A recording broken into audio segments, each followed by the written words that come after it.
Okey, pengaratan boleh dikawal dengan beberapa caralah. Di sini kita tak bincangkan, cara-cara yang lain, sebab, kita concentrate kepada siri elektrokimia, buah tajuk ni. Pengaratan ni kita tak naklah sebenarnya, sebab satu dia merosakkan struktur logam tu.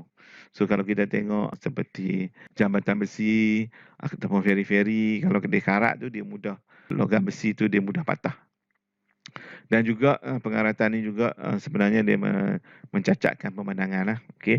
Kalau kita ada rumah di grill rumah kita tu berkarat, so kita akan nampak, satu benda tu tak menarik. Cara nak cegah dia kita ada beberapa cara. Yang pertama kita boleh menggunakan minyak pelincir. Kalau ada enjin ataupun basikal kita lama tak naik, rantai basikal tu dia jadi berkarat. So bila berkarat, dia jadi keraslah, dia akan rosak.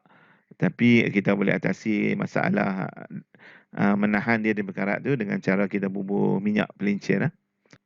Kemudian kita boleh guna cat, sebab tu kita tengok struktur besi, memang semua orang bubur cat lah. Jaranglah kita jumpa besi, orang tak letakkan cat. Begitu juga dengan bekas peteri, kita peteri-peteri, lepas peteri tu orang akan sapu cat. Okey, tujuan dia adalah untuk menahan daripada karat. Macam feri tu dia jadi rutin, maintenance setiap tahun dia mesti cat barulah. Kalau tak cat dia berisiko tinggi untuk karat. Boleh menyebabkan kebocoran. Kemudian untuk menghalang karat juga kita boleh menggunakan salutan plastik seperti kita tengok jaring-jaring pagar yang berwarna hijau. Di lebuh raya ada warna oranye ada, warna hijau. Kadang-kadang di pagar-pagar sekolah bahagian belakang tu, kita buat pagar warna hijau. Kita boleh buat galvanizing. Maksudnya kita salut dia dengan zinc. Yang ni banyaklah kalau bumbung rumah tu kita panggil galvanizing lah. Okay, kemudian kita boleh salut dengan timah. Timah ni seperti dalam makanan dalam tin. So makanan dalam tin tu bahagian dalam dia disalut dengan timah. Sebab tu kita tak boleh membeli makanan dalam tin kalau tin tu didapati kemek.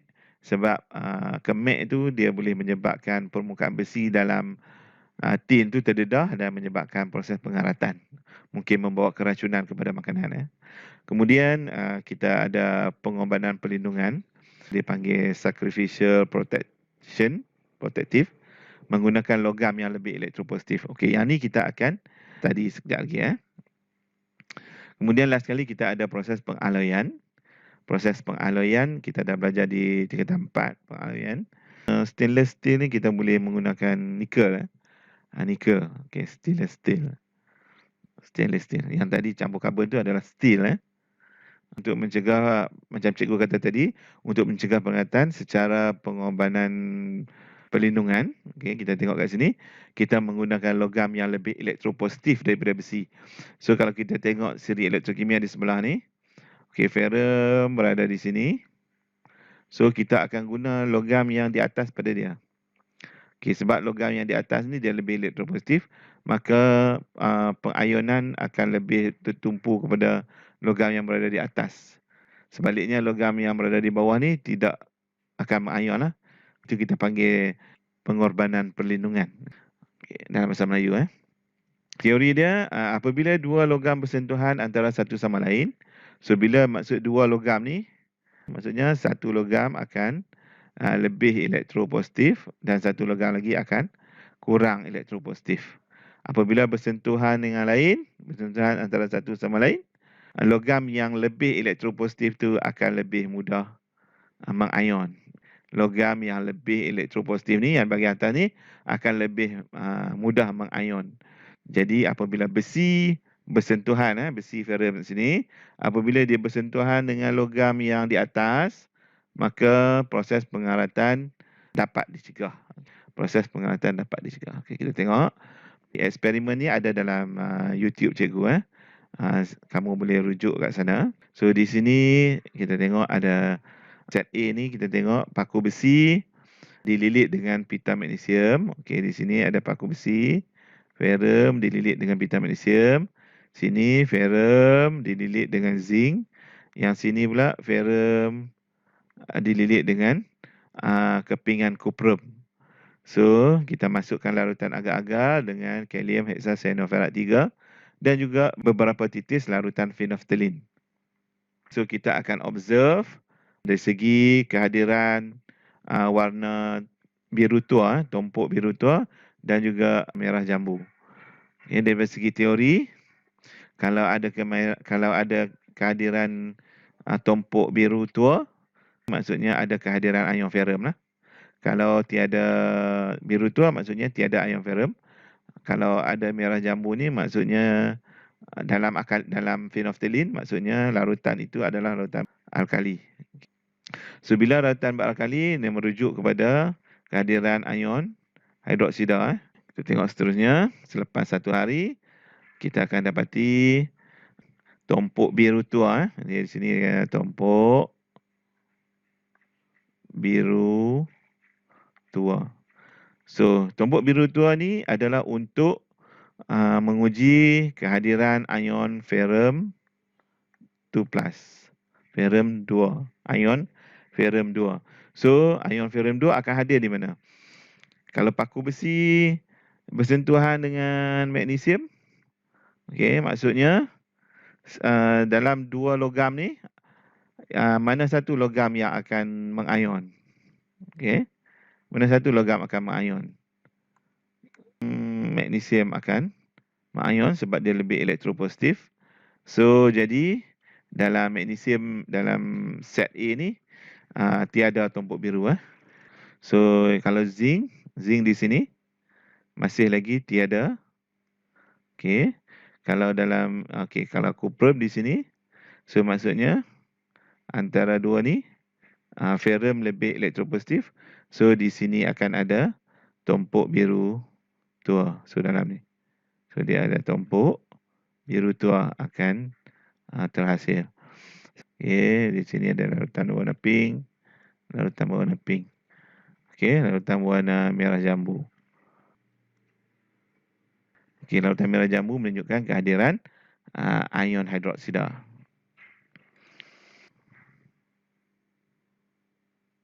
Bagi besi yang bersentuhan dengan magnesium, okey, di sini kita tahu magnesium ni lebih elektropositif.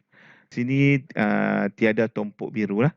Bila tiada tumpuk biru, maksudnya paku besi kita tu tidak berkarat. Okey, bila tidak berkarat, so apa yang berlaku sebenarnya ialah besi tidak akan mengion, sebaliknya magnesium yang akan mengion. Magnesium yang akan mengion. Okey, jadi magnesium akan mengalami proses pengoksidaan. Kemudian ion magnesium tidak akan bertindak balas dengan ion hexacyanurate 3. So, tiadalah tumpuk biru gelap. It means tiada ion ferrum. Memang tak ada lah ion ferrum sebab yang hadir adalah ion magnesium. Air akan mengion separa membentuk ion hidrogen dan ion hidroksida. So, apa yang berlaku ialah elektron yang terbebas ni daripada proses pengoksidaan ni, elektron yang terbebas ni akan diterima oleh ion hidrogen daripada pengionan air tu.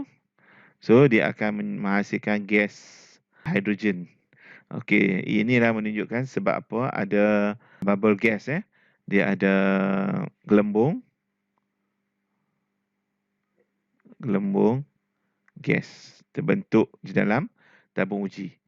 Magnesium adalah ion yang lebih elektropositif, maka lebih cepat dia bertindak balas, maka lebih banyaklah ion-ion hidroksida yang terhasil, maka keamatan warna merah jambu akan menjadi semakin tinggi. Dia semakin tinggi. So, kalau kita tengok kenapa keamatan warna merah jambu tinggi dalam magnesium, sebab magnesium adalah lebih elektropositif. So, kalau kita bandingkan paku yang dililit dengan zinc dan paku yang dililit dengan magnesium, kita dapati warna merah jambu pada paku yang dililit dengan magnesium tu lebih tinggi daripada zinc. Okey, kesimpulannya, apabila besi bersentuhan dengan magnesium ataupun logam yang lebih elektropositif, maka proses pengeratan besi dapat dielakkan. Okey, kalau kita tengok besi yang bersentuhan dengan cuprum, okey, kita tahu cuprum ni adalah logam yang kurang elektropositif. Dia kurang elektropositif daripada ferrum. Apabila dia kurang elektropositif, ferrum akan mengayon. Okey, ferrum sendiri akan mengayon. Kita tengok kat sini. Ferrum akan menderma, akan donate 2 elektron, akan menjadikan ion ferrum 2. Ini adalah proses pengoksidaan, kita tahu. Kemudian ion ferrum bertindak balas dengan reagen kalium heksasenoferat. Ion heksasenoferat 3 akan membentuk warna biru gelap. So, tumpuk biru gelap itu adalah merujuk kepada kehadiran ion ferrum 2.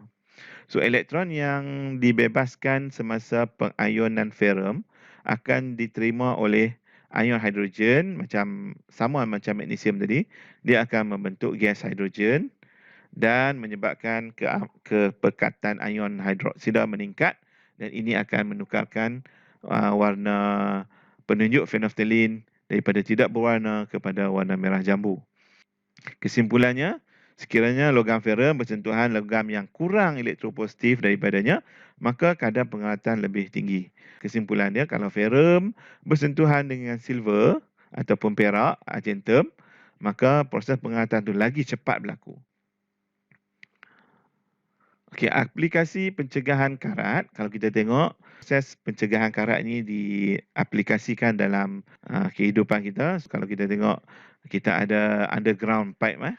So, di situ kita boleh cegah pipe besi.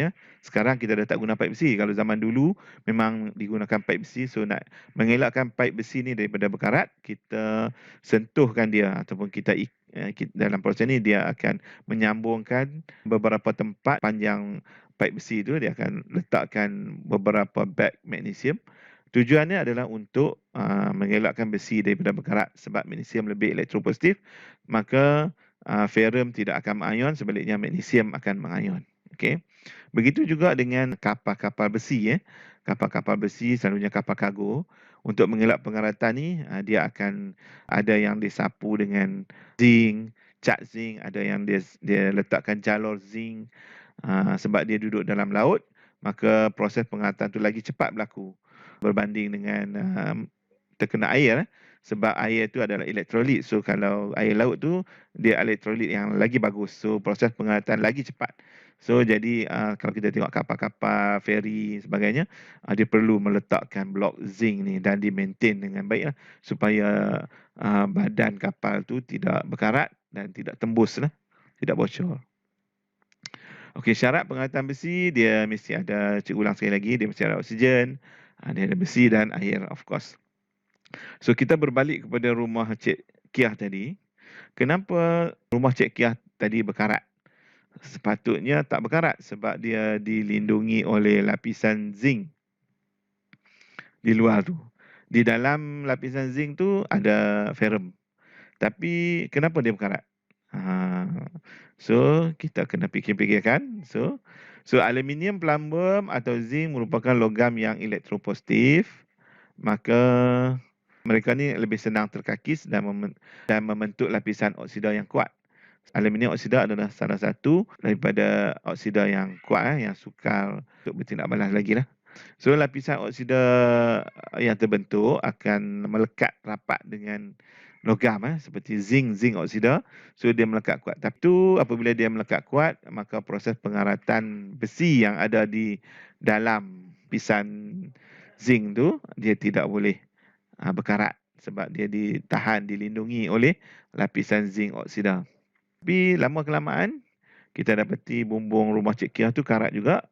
Sebab mungkin berlaku kakisan juga sebab dah lama lapisan zinc oksida itu terkakis juga.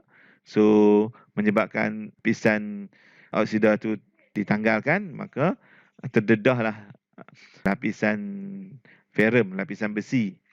Maka lama kelamaan zinc tu akan tertanggallah zincnya, yang tinggal hanyalah besi. So, bumbung rumah Cik Kiah tu akan berkarat juga. Jadi, cikgu rasa setakat tu dulu untuk proses penerangan pengaratan besi. Jadi, kita jumpa lagi. Assalamualaikum warahmatullahi wabarakatuh. Jangan lupa subscribe. Adios.